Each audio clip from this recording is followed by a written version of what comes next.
বাবা মা তোমাকে জোর করে এখানে থাকতে বাধ্য করলো। আমার সত্যিই খুব খারাপ লাগছে। তাহলে কি করবো বলো? এখান থেকে চলে যাব? না, আমি চাই না তুমি তোমার ইচ্ছের বিরুদ্ধে এখানে থাকো। মোর আমার ইচ্ছা অনিচ্ছা নিয়ে তোমাকে মাথা ঘামাতে হবে না। তুমি বরং তোমার ইচ্ছা অনিচ্ছা নিয়ে ভাবনা চিন্তা করো। এতদিন মাথা ঘামিয়ে এসেছি তো, এখন এই অভ্যেসটা বদলে কি করে বলো? না না মোর, তুমি আর মাথা ঘামাও না। তুমি আমার ইচ্ছা অনিচ্ছা নিয়ে মাথা ঘামা না। যদি সত্যি ঘামাতে তুমি আমাকে না বলে না করে এরকম ভাবে একা একা এখানে চলে আসতে পারতে না। এখন খুব ভালো পড়াশোনা হচ্ছে না এই বাড়িতে? আমি তো পড়াশোনা নিয়েই থাকি। না তো ওই বাড়িতে পড়াশোনা নিয়ে থাকতে পারতে না? অসুবিধা হচ্ছিল। কিসের? সে কথা বলতে পারবো না। হ্যাঁ, সেটা তুই অনুলেখার কারণ। কিন্তু তুমি যে অনুলেখাকে তোমার প্রতিদ্বন্দ্বী ভাবতে পারো, এটা ভেবে আমার লজ্জা করে। প্লিজ প্লিজ, তুমি আমাকে আর ছোট কথা বলো না।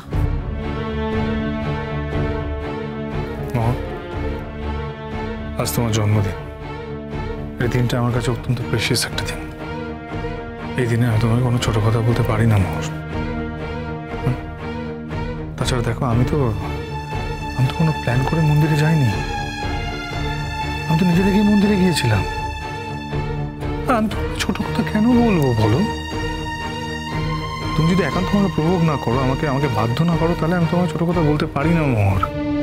দেখো, এই কথা তো সত্যি যে অনুলেখা ওই বাড়িতে এসেছিল বলে, বা ওই বাড়িতে আছে বলে তুমি ওই বাড়ি থেকে চলে এসছো। আমি কাউকে ডিস্টার্ব করতে চাই না।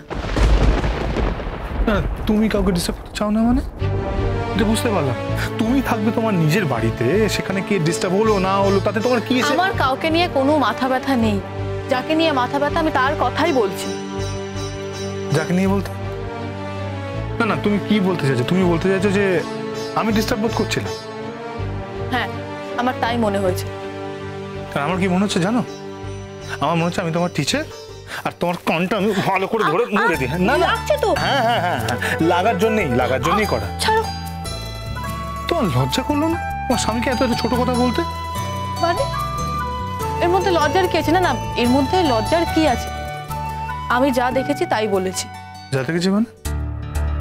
না না, যা দেখেছি মানে কি? তুমি কি বলতে চাইছো? না না, বলো বলো, স্পিক আউট মোর। তুমি কি বলতে চাইছো? আমার সাথে অনুলেখার কোনো সম্পর্ক আছে? কোনো সম্পর্কে জড়িয়ে পড়েছে? তুমি আমার চরিত্র নিয়ে হনন করবে, এটা কিন্তু হতে পারে না মোর। এটা আমি সহ্য করব না। আমি তোমার চরিত্র হনন কোথায় করলাম? না না, মানুষের তো ভালো লাগা পছন্দ এসব বদলাতেই পারে। তুই কি বলছো আমাকে একটু স্পষ্ট করে বলবে? স্পিক আউট মোর, বলো তো কি বলছো? তুমি কি আমাকে এটা বলছো যে আমার সাথে অনুলেখার কোনো সম্পর্ক হয়েছে? এটাই বলতে চাইছো তো? এর আগে বললাম যেটা। জানি না। জানি না মানে এটা কি? বলো আমাকে, সত্যিটা বলো। বললাম তো, আমি জানি না। ঠিক আছে মোর, তুমি যা বলছো এই বলাটার দায়ভার কিন্তু তোমাকে নিতে হবে তোমাকে। না, প্রত্যেকটা মুহূর্তে যার তোমার সঙ্গে দরকার থাকে, জরুরি কথা বলতে লাগে, মানে যখন আমাদের ব্যক্তিগত সময়, সেই সময় ঢুকে পড়েও তোমার সঙ্গে লেখাপড়ার কথা বলে। না না, আমার মনে হয়েছে যে লেখাপড়াটা ইম্পর্টেন্ট। ভালো, লেখাপড়াটা দুজনের চলুক। ওর ওই বাড়িতে চলুক ওর মতো, আমার এখানে চলুক। তাছাড়া এই কথা তো সত্যি যে তুমি এখন আমাকে আর সময় দিতে পারো না। ও, সব ধরে নিন না? ধরে নেবো কেন? দেখতেও তো পেয়েছি। না, ওই একটা দিন একটা সময়ের অসুস্থতা, তুমি সেটা ধরে নিলে যে তোমাকে আমি সময় দিতে পারিনি বা সময় দিতে চাইছি না, শুধুমাত্র ওই একটা দিন ওই সময়টা মিস করেছি বলে? না, তুমি প্লিজ আমাকে এত ছোট করো না। কেউ অসুস্থ হলে তার অসুস্থতা নিয়ে আমি জেলেস হব, অন্তত এই কথাটা তুমি আমাকে বলো না। হ্যাঁ, কিন্তু তাই তো হচ্ছে। সেদিন থেকেই রাগ। আমার সেই জন্য রাগ হয়নি, সেই বিষয়েও রাগ হয়নি। আমার রাগ হয়েছে কারণ তুমি আমাকে একটা ফোন পর্যন্ত করোনি। বুঝতে পারছো না মা? আমি আমি সময় পাই না। শোনো, এটা আমি বিশ্বাস করতে পারি না। স্যার যখন তোমাকে ফোন করলেন তখন তো তুমি দিব্যি কথা বলতে পারলে। তোমার একবারও মনে হলো না যে তোমার জন্য আমি অপেক্ষা করে আছি? হ্যাঁ মোহর, তার সঙ্গে আমার এটাও মনে হচ্ছিল। কি মনে হচ্ছিল জানো? আমার মনে হয়েছিল যে আমার সঙ্গে এমন একটা মানুষ আছে যাকে আমাকে আলাদা কোনো কিছু বোঝাতে হয় না, কোনো কিছু বলতে হয় না।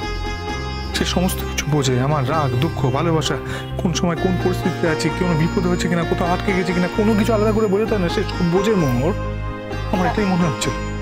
তার মানে তার উৎকণ্ঠার কোনো দাম নেই তোমার কাছে? সে যে ছটফট করছে তার কোনো দাম নেই তোমার কাছে, তাই তো? হ্যাঁ হ্যাঁ মোহর, দাম আছে। তা তুমি যদি এতই ছটফট করছিলে, তুমি একটা ফোন কেন করে নাওনি? আমি তোমাকে ডিস্টার্ব করতে চাইনি। ও, তুমি আমাকে ডিস্টার্ব করতে চাও? মানে তুমি ধরেই নিয়েছিলে যে যে অনুলেখার সঙ্গে আমার কোনো একটা প্রশ্নষ্টি চলছে, কোনো একটা সম্পর্ক তৈরি হয়েছে, তুমি এটা ধরে নিয়েছিলে। এর থেকে বড় অপমান আর কি হতে পারে মোহর? তুমি বলো, টেল মি। Don't shout.